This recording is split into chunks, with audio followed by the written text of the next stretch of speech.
à ta souffrance. Pense seulement à celui qui t'a racheté. Pense seulement à Jésus-Christ de Nazareth. Pense à celui-là. C'est comme un papa dans la maison. L'enfant souffre. Qu'est-ce que le papa fera?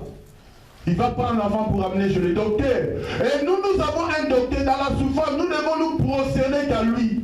Parfois nous pensons que nos souffrances est au-dessus de tout. Parfois nous pensons que nous sommes venus seulement laisser les gens dans ce monde. Alléluia.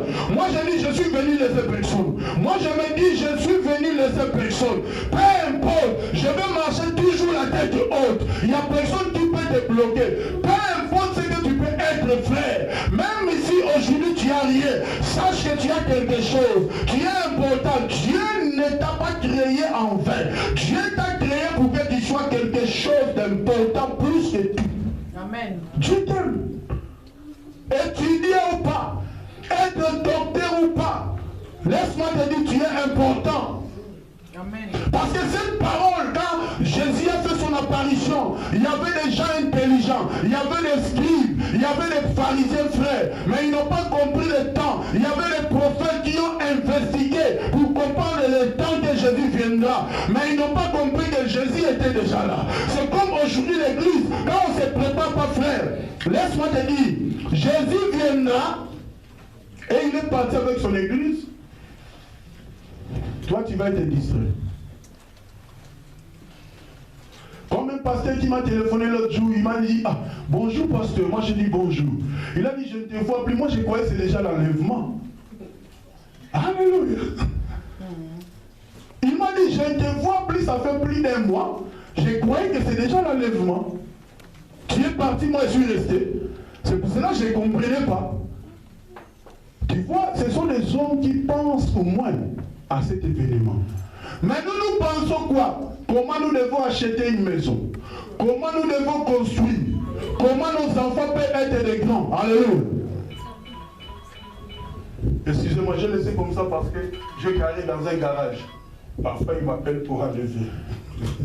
Que le Seigneur nous bénisse. Amen. Donc nous devons comprendre ces choses par rapport à la parole de Dieu.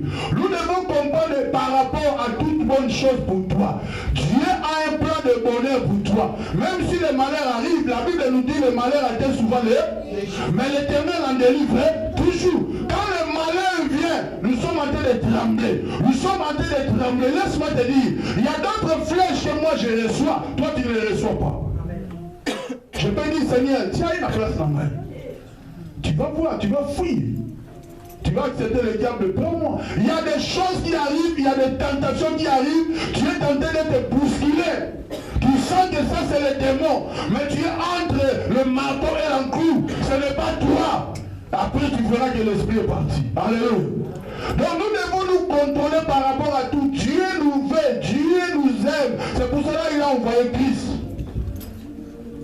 Donc pour nous qui sommes en Christ, nous devons comprendre que les jours que nous l'avons reçu, c'est les jours-là que nous avons reçu la loi en nous. C'est les jours que nous avons commencé à obéir aux interdits. Les jours que tu as reçu Jésus. Celui qui n'a pas reçu Jésus, il est dans l'ignorance.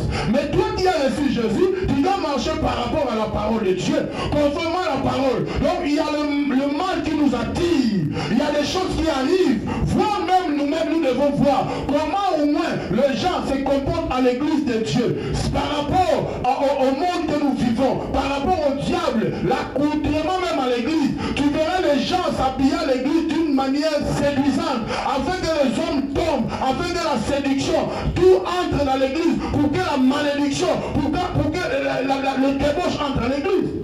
Façon même de s'habiller. Imagine un peu. Recule pas en arrière. Regarde un peu quand tu étais chez toi. Regarde un peu ta maman. Dis-nous que ça va maman au Congo.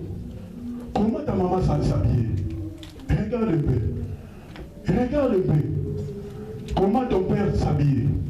Moi je vois ma mère. Alléluia. Regarde un peu comment c'était. Mais regarde aujourd'hui. Moi je connais que quand j'étais venu en Europe, alléluia, ma mère avait 43 ans. Aujourd'hui, ma maman, Bazana ba âge on a 40, 42. Donc c'est comme ma maman autotika en Afrique. Comme nos mamans qu'on a laissé en Afrique, comment ils s'habillaient, comment quand ils partaient à l'église, même s'ils partaient dans l'église catholique, comment ils s'habillaient. Mais aujourd'hui, tu verras une maman s'habiller, je ne sais pas, peut-être à Zagara Moutakala. Et comment la débauche ne peut pas entrer dans le royaume. Comment la débauche ne peut pas entrer dans l'église. Imaginez un peu ça. Nous devons aussi, nous-mêmes en tant que chrétiens, nous regarder comment on s'habille. Parce que si on veut te corriger comme ça dans le vide, quand tu vas dire non, et ça mode. Alléluia. Tu ne sais pas que mode on les a diables, c'est à l'église que tu vas monter cette mode-là. Tu dois te contrôler. Si tu ne te contrôles pas, il y a un frère qui a fait un dégât avec une soeur. Pourquoi? Parce qu'il se contrôle. Tu l'as attiré vers toi parce que c'est un esprit qui est en toi. Tu es là, tu t'habilles. Quand tu te mets à genoux tout dehors, c'est quoi ça? Est-ce que nous comprenons au moins? Amen. Nous devons comprendre ces choses. C'est ça qui empêche la gloire de Dieu. Quand tu te lèves, il y a même l'autre jour, il y a ma femme qui m'a dit elle était à l'abattoir. Il y a une maman. Ma femme a déjà plus de 40 ans. Maman. Il met les seins presque dehors comme ça. Après, il dit qu'il a bipé. Vous imaginez ça? Et puis, un dimanche, tu pars à l'église, tu vas trouver cette maman là-bas. Alléluia. Amen. Moi, je te dis, ce que je te dis, c'est la vérité. Nous devons nous préparer par rapport à la sainteté. C'est les femmes qui séduisent les hommes. Ce n'est pas les hommes qui séduisent les femmes. Ce sont des femmes qui séduisent un homme. C'est pour cela qu'on dit l'homme trouvera une femme. Cette femme-là, elle est belle. Alléluia. Mais comment maintenant ça s'est fait? Donc nous devons nous comporter dignes. Alléluia, clamons pour Jésus. Ça c'est un peu ça.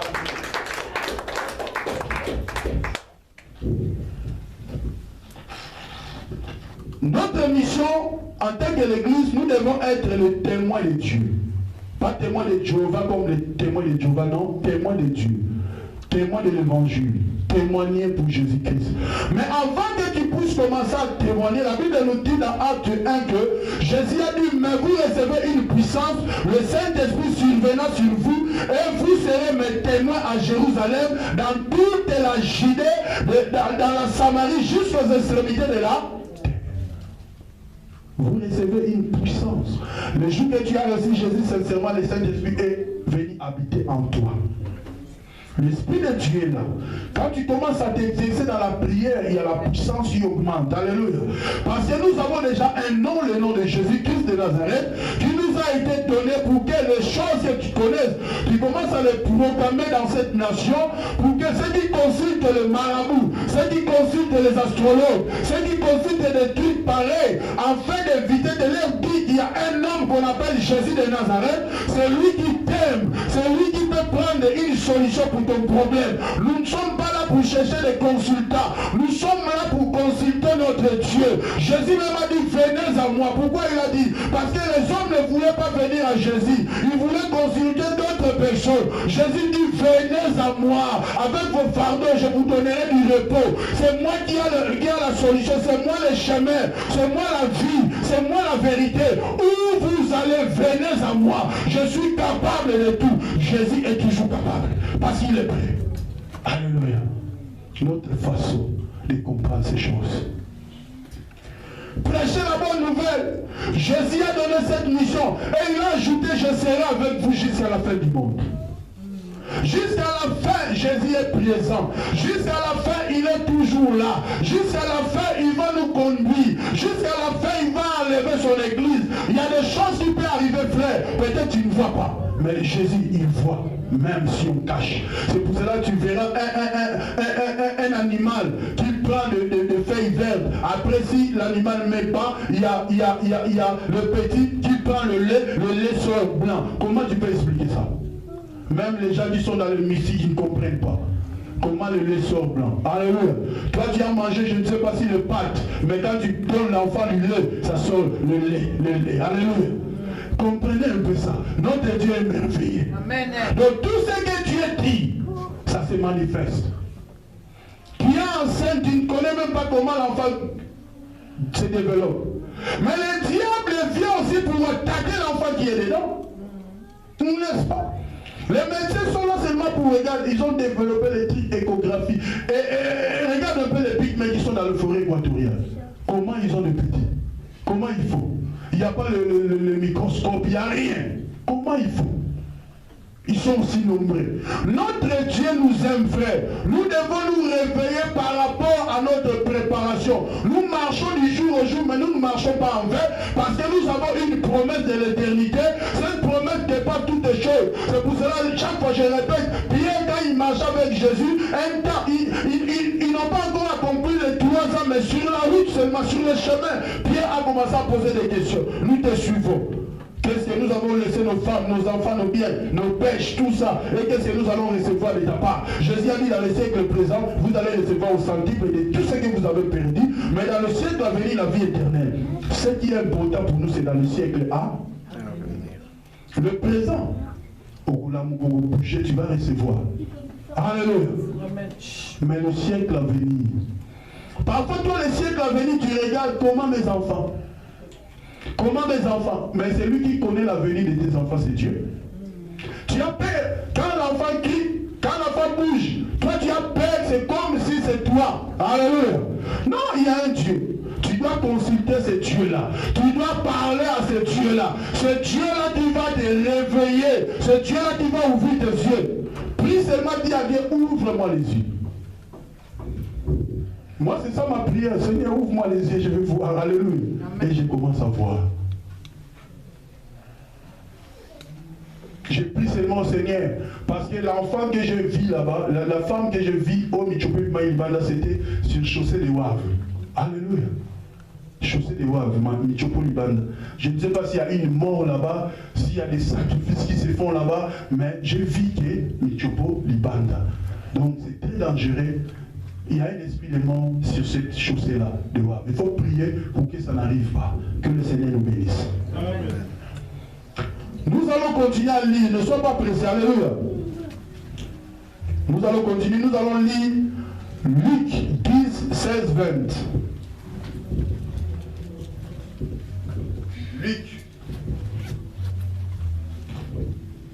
Luc chapitre 10, 16, 20.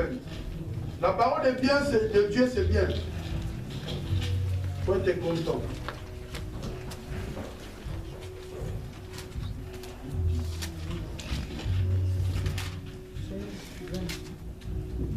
La Bible